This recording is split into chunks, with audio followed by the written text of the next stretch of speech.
Yes, that is, I hope everyone stop what you're doing. What she just said is exactly it. That is the key to more downloads right there. So say it again. Welcome to Rocky Mountain Marketing. I'm your host, Katie Brinkley. Join us as we dive deep with the world's leading digital marketing experts every single Tuesday. It's all about giving you the strategies that are working right now, directly from those who are making an impact. With my 20 years of experience, I'm here to help you navigate the world of digital marketing. Whether you're looking to sharpen your skills or transform your business, you're in the right place. Let's get started on today's journey to success.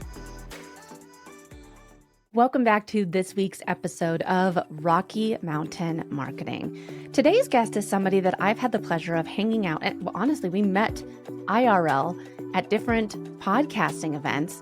And then we, like how it typically goes, we started connecting on social media. I was a guest on their show. Now I was like, well, you need to come on mine because I love talking about podcasting.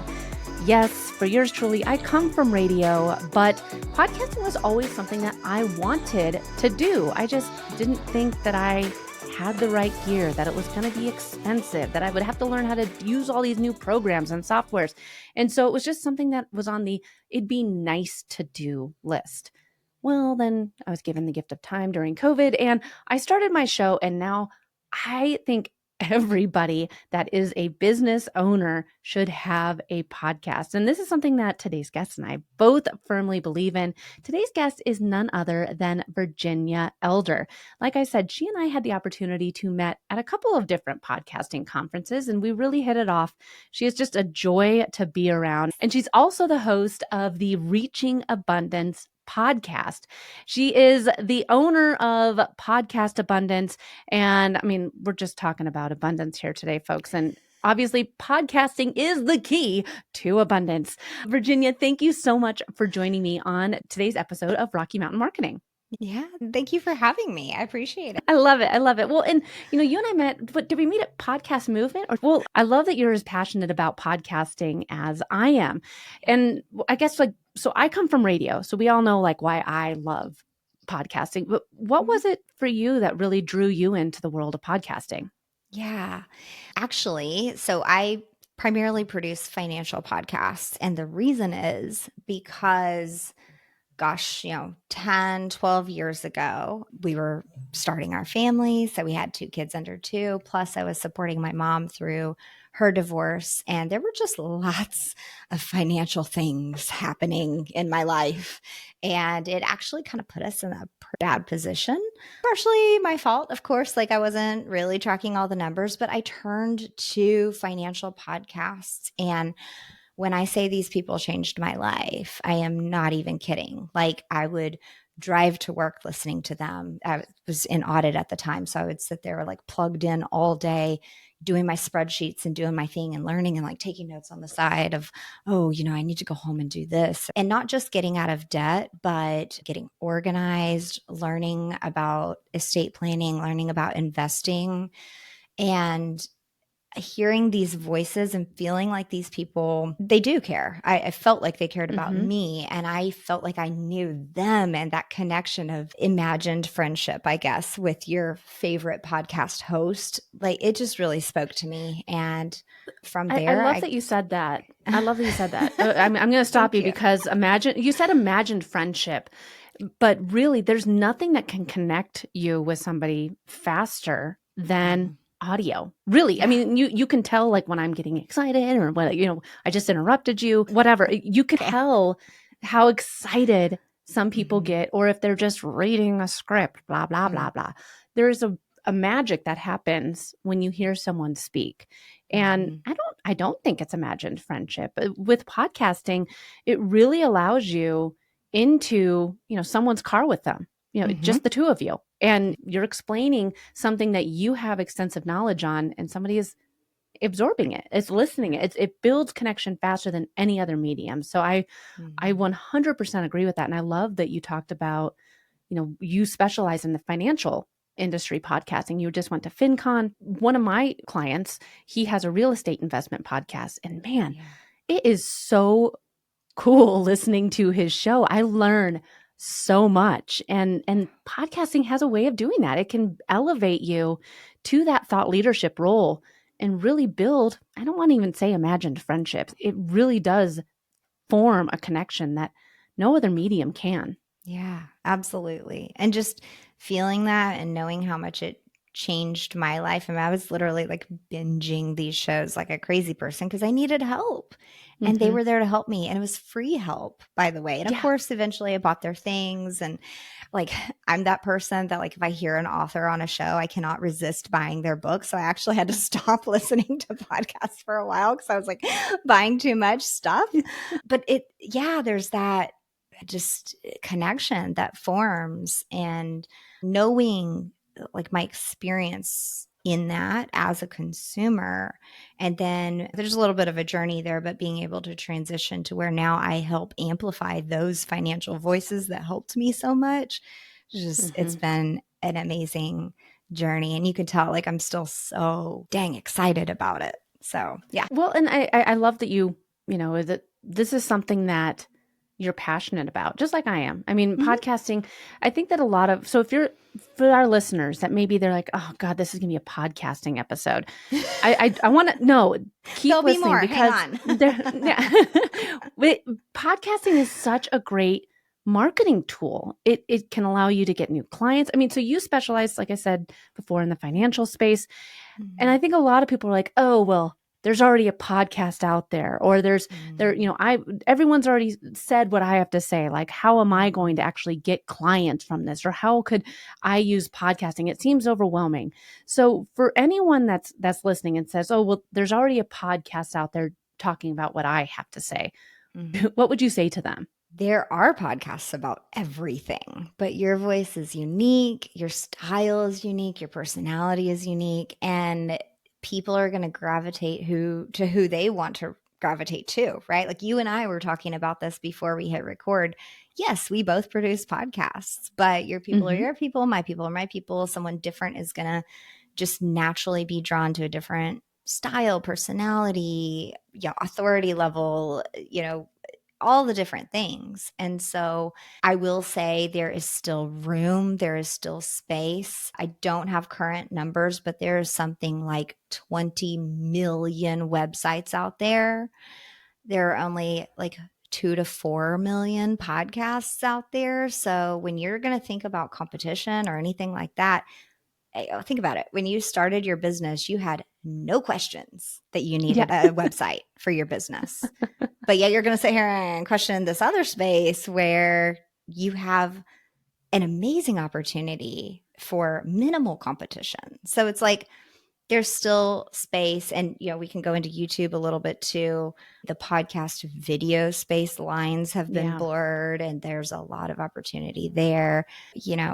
You attract certain people naturally anyways, and the podcasting space is no different. So don't be intimidated by that.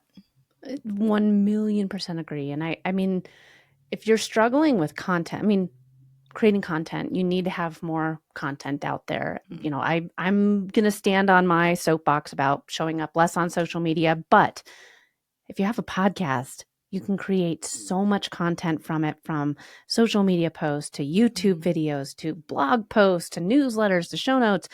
All of the things that will help you get found. Yeah. So let's say somebody that's listening right now, they're like, all right, gosh, you always talk about podcasting, Katie. Maybe I'll think about it. How am I going to actually get clients from it? Am I going to make money from sponsors, or like, what is the goal here? And I'm curious what you think on this, Virginia, because I have a very different approach to my show. Right now, there's networking. So I bring in different thought leaders like you're on here to talk about something high level for the audience. And then the second one is thought leadership. That's where I can have the microphone and share my thoughts on it. And it's not necessarily for 100% lead gen or sponsorship. I have a very different goal. So for people that might be listening and they're like, oh man, now I'm a little bit confused. What should my goal be for having a podcast? Yeah, absolutely.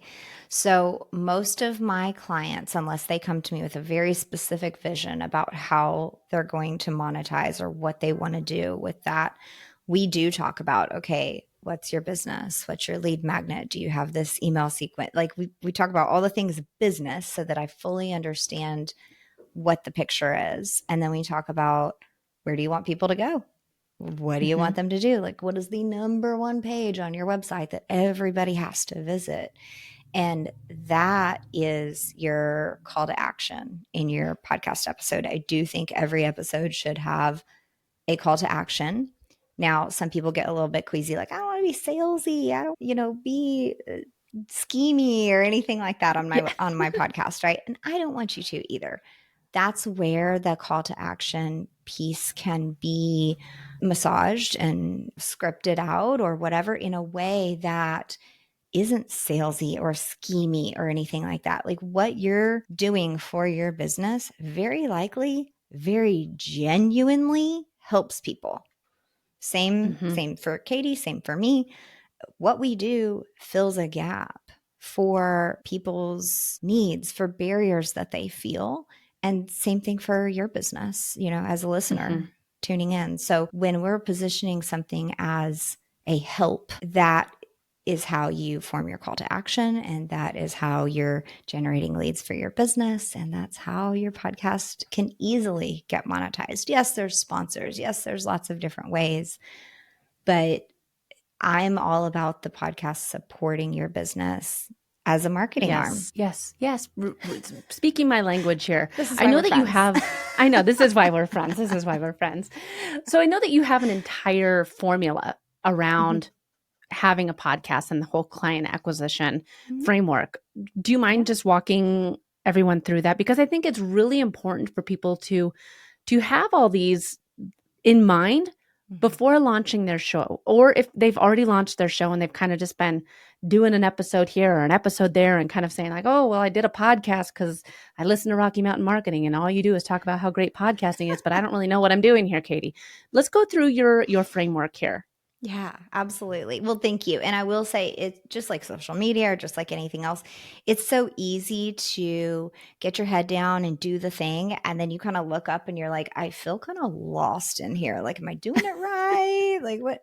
I don't know. And I think all of us business owners experience that at some point, but it's just as easy to do in podcasting. So yes, there's an acronym I like to use. It's called CRAFT. I'm going to look at my notes so that I don't misspeak. I know it. I know it. C is for content. I know what C is for content. So let's talk about C. Yes.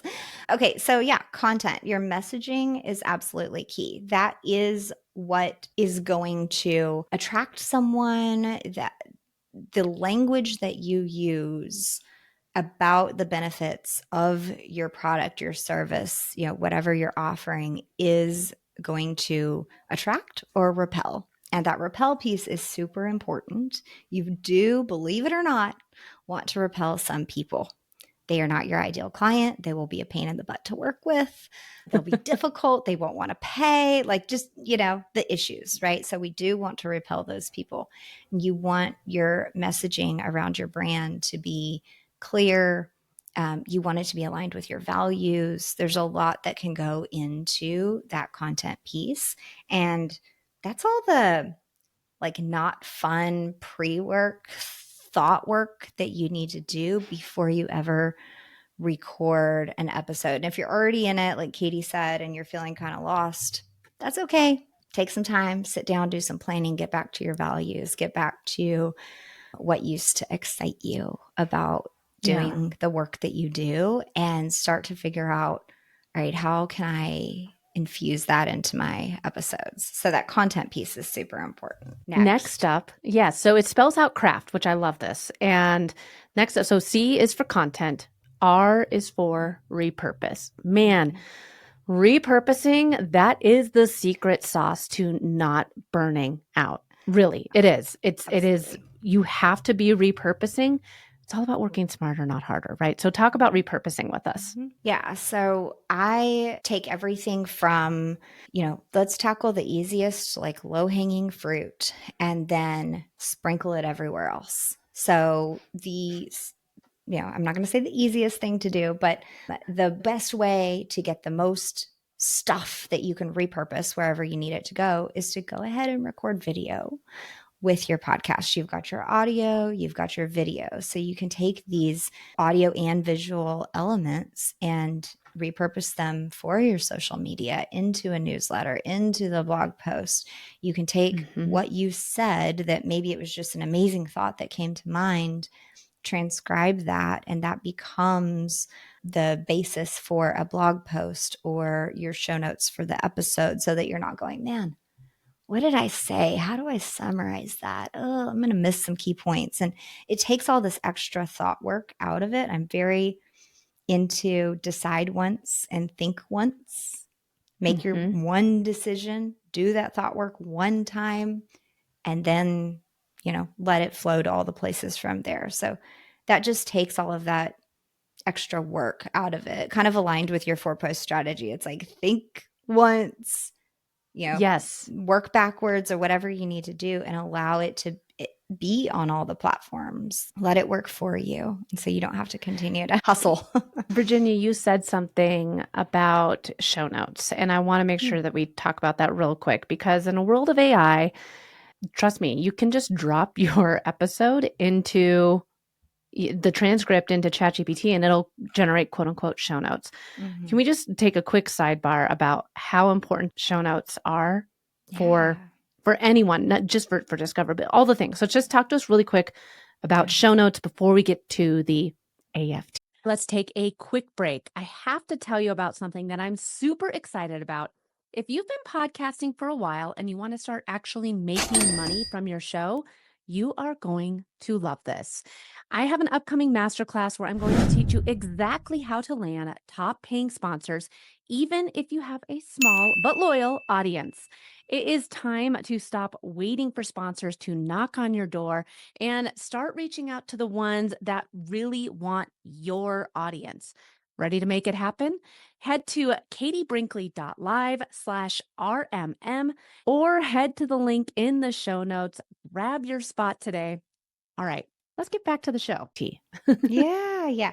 So show notes could also be called episode descriptions, show descriptions. There's several different copywriting, like text portions to creating a podcast. And before you go, okay, forget it. Like, I'm not a writer. I can't do this. Hold on. It simply is just describing your show, your episodes. So the important pieces, though, are your episodes want to be answering things that people are actually searching for. So if someone that is, I hope everyone stop what you're doing. What she just said is exactly it. That is the key to more downloads right there.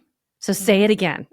Yeah, your episode should be answering the questions that people are searching for. And by searching, I literally mean what they're typing into Google, what they're typing into their podcast app, what they're typing into YouTube, what they would ask their friends, if you would email your most trusted guide, right? Like your coach, your business partner, whoever.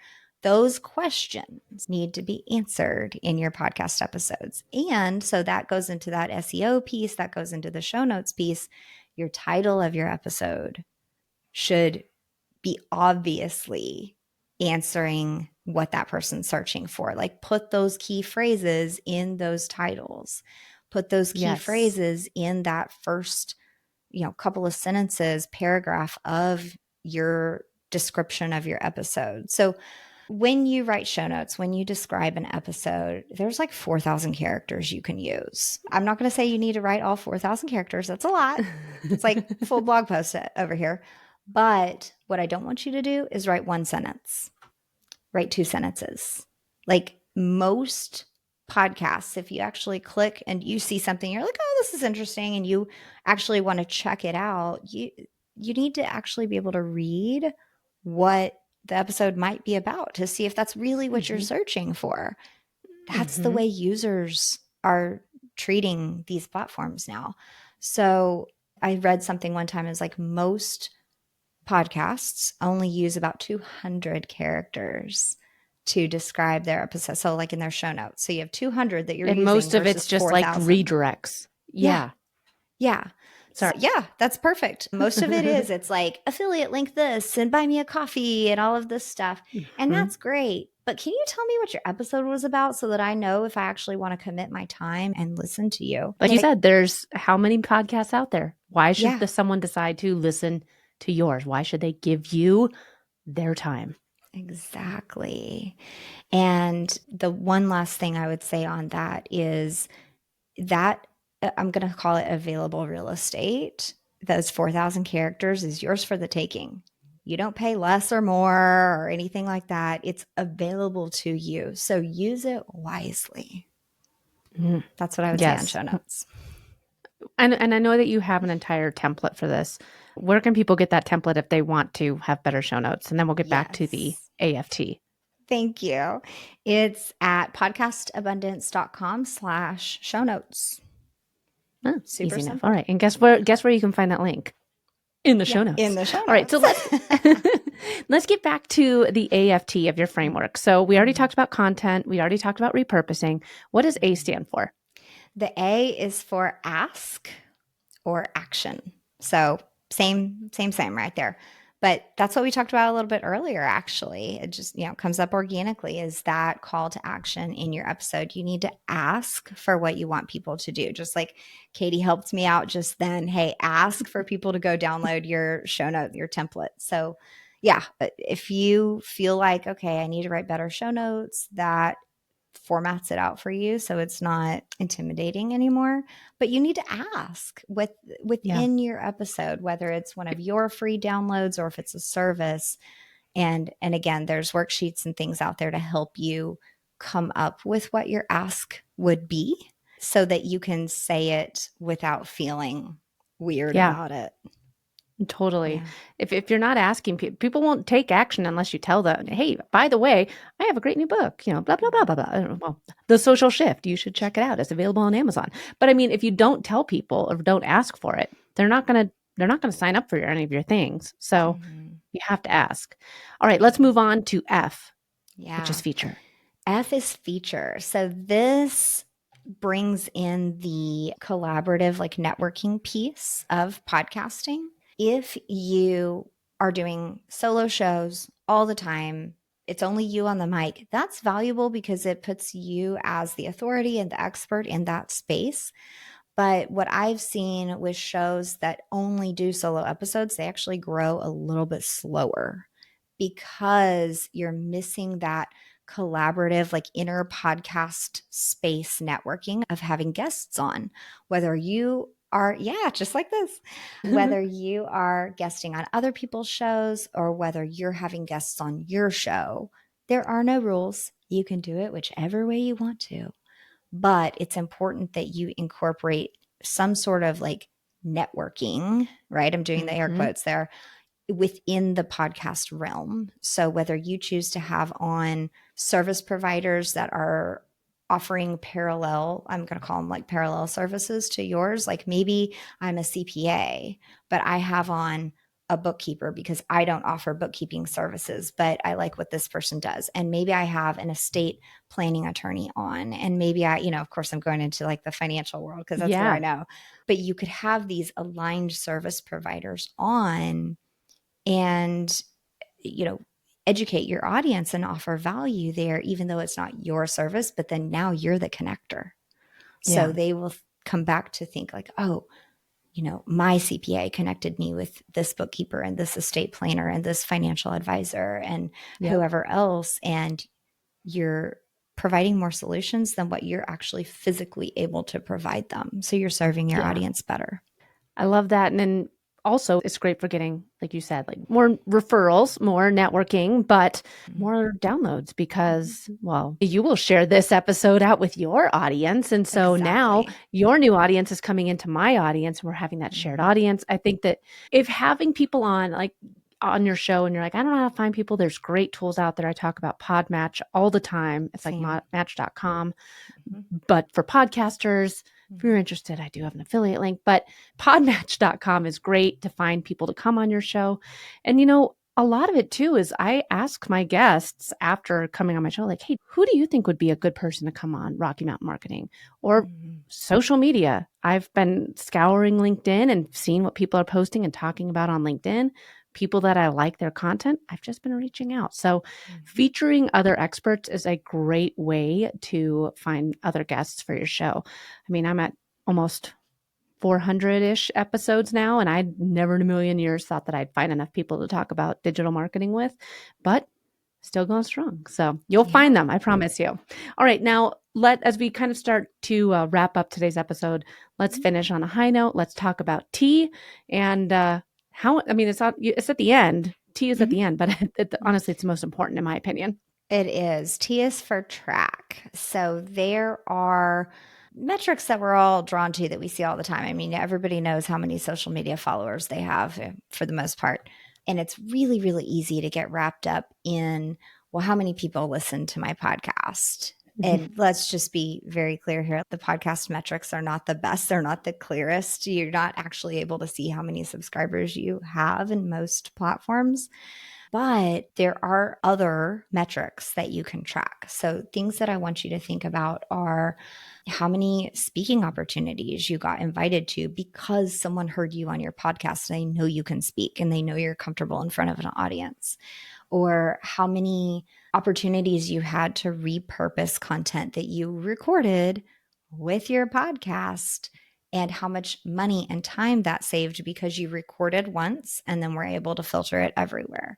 So another piece is sometimes your team members will actually listen to your show, even though they see you every day and sit in meetings with you. They might actually be tuning into your show to get a better feel for your thoughts, your vision, your ideas. And it could actually be this team morale thing that's happening.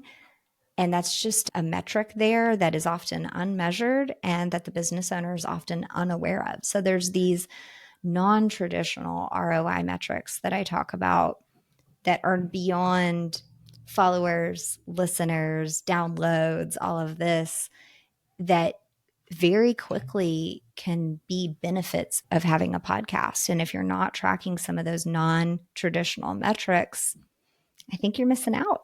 It's so true. And even I have a podcast and I have a new client that came on, and we were going through and doing an audit of one of their social media accounts. And I noticed that they were reposting a lot of other people's content as original content. And I was like, that's not legal. You can't be doing this. You can do it to stories, but you can't take the watermark off and not give credit, or just take someone else's work and publish it as your own. You can't do that. And so instead of coming down and, laying the hammer down, I actually have an entire episode where I sit down with a copyright and trademark attorney, and we talk all about doing that. And so instead of just saying like, you can't be doing this, I said, hey, I actually talked to a copyright attorney. I have an entire podcast episode about it. I'd love it if you listen to it, but this is why we have to go ahead and take down all your reels from the past year. So it's content that you can share with your clients as well, or potential clients, and just kind of elaborate on, hey, I have an answer. Here's a great podcast episode on it. It helps you quit repeating yourself. And like, how many of us would love, and I know you and I are moms, Katie, but like, how many times do you say something, pick up your shoes. Hey, your shoes are still in the middle of the living room. Pick up your shoes, pick up your shoes. We get really tired of repeating ourselves in business as well. We get the same questions over and over.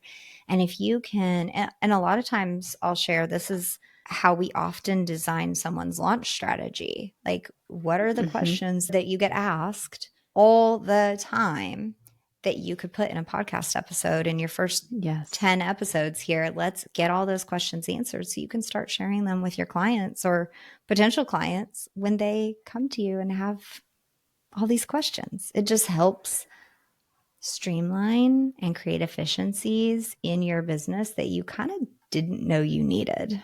Yeah, 1,000,000%.